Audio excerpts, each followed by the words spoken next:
The biochemical basis of life is similar for all living things. This is because the cells of all organisms contain a few groups of carbon-based compounds that interact in similar ways.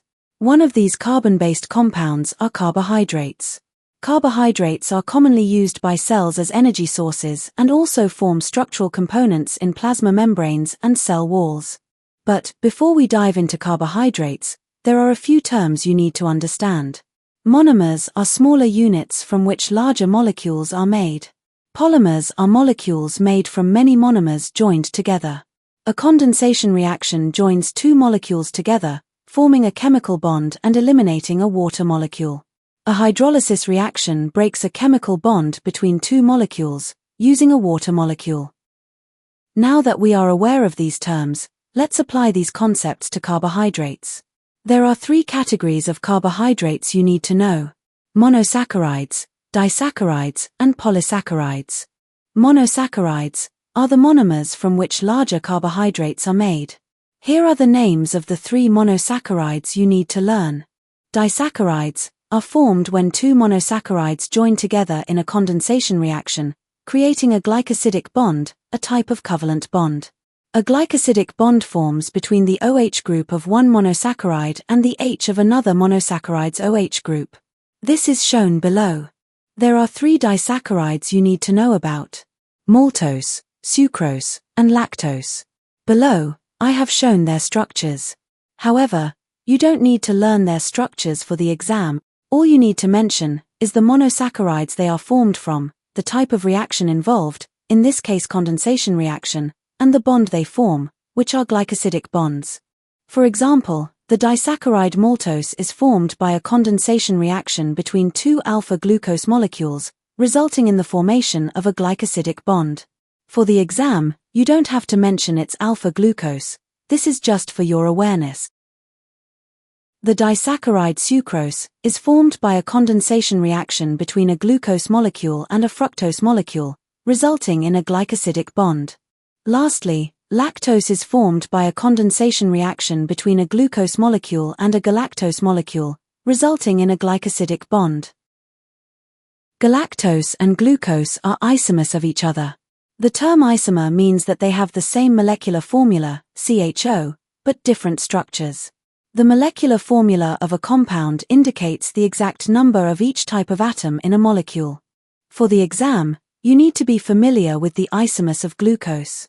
Glucose has two isomers, alpha and beta glucose. Make sure you learn their structures.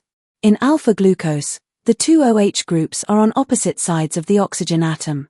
In beta glucose, the OH groups are on opposite sides of each other. Polysaccharides are larger carbohydrates made from many monosaccharides joined together through multiple condensation reactions, thereby forming numerous glycosidic bonds. The type of monomer they are formed from, and the type of glycosidic bond they form, determine the structure of the polysaccharide.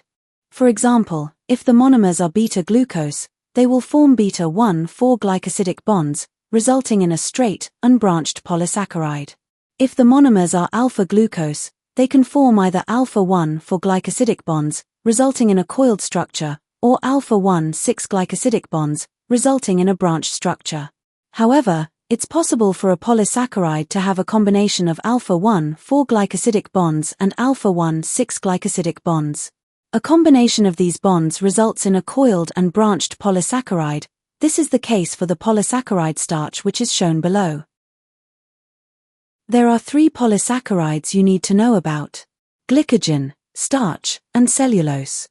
You need to understand their basic structures and functions, and how these relate to their roles in animal and plant cells. Glycogen and starch are both coiled and branched polysaccharides. This is because they form alpha-1,4 and alpha-1,6 glycosidic bonds. Starch consists of two polysaccharides, amylose and amylopectin. In amylose, alpha-glucose monomers are joined by 1,4 glycosidic bonds, resulting in a coiled structure. In amylopectin, alpha-glucose monomers are joined by a combination of 1,4 and 1,6 glycosidic bonds, resulting in coiled chains and branches. It's because of these polysaccharides that starch has a coiled and branched structure. Both glycogen and starch serve two crucial functions. Their first function is as storage molecules. Glycogen is the storage molecule in animals and starch the storage molecule in plants. Their second function is as energy sources for respiration. Both glycogen and starch are large molecules, so they can't cross cell membranes, which helps to provide an instant supply of energy. They both have a coiled structure. This makes them compact, allowing a large amount of glucose to be stored in a small space. Lastly, they are both insoluble in water, so they don't affect the water potential of a cell, preventing osmosis from occurring. Now, let's look at how their structures makes them useful as energy sources for respiration. Both glycogen and starch are highly branched. This means they have many ends for hydrolysing enzymes to attach to, and therefore hydrolyze these structures, so that the energy released can quickly be used for respiration. Cellulose is a straight-chain polysaccharide made from beta-glucose monomers, joined by beta-1,4-glycosidic bonds. As a result, cellulose is unbranched and forms long straight chains. Cellulose provides rigidity to plant cell walls. This is because the long straight chains lie parallel to each other and form hydrogen bonds between them. Due to the large number of hydrogen bonds, cellulose is very strong. This strength is crucial for maintaining the rigidity of plant cell walls. Additionally, these chains group into microfibrils, which further group into larger structures called macrofibrils. These macrofibrils build the cell wall. Cellulose is also insoluble in water because of its large size. And since it is insoluble, it does not affect water potential. Sugars can be classified as reducing or non-reducing sugars. All monosaccharides are reducing sugars. However, only certain disaccharides and polysaccharides are non-reducing sugars. We can identify reducing sugars using the Benedict's test. First, grind the sample with water to make a solution. Then add an equal volume of Benedict's reagent, a blue solution. Thirdly, heat the mixture. If the sample contains reducing sugars, an orange-brown precipitate will form. This gives the solution an orange-brown color and indicates a positive result. However, if the solution remains blue, then the test is negative for reducing sugars and could suggest the presence of a non-reducing sugar. So to test for non-reducing sugars, we need to take another sample, grind it with water, add acid, and then boil. This breaks down the polysaccharides and the disaccharides into their monosaccharide components. Secondly, neutralize the acid with an alkali. This removes the acidic solution and forms a salt, in other words a precipitate. Heat the mixture with Benedict's reagent. If the food sample contains a non-reducing sugar, we should get a positive Benedict's test, an orange-brown solution.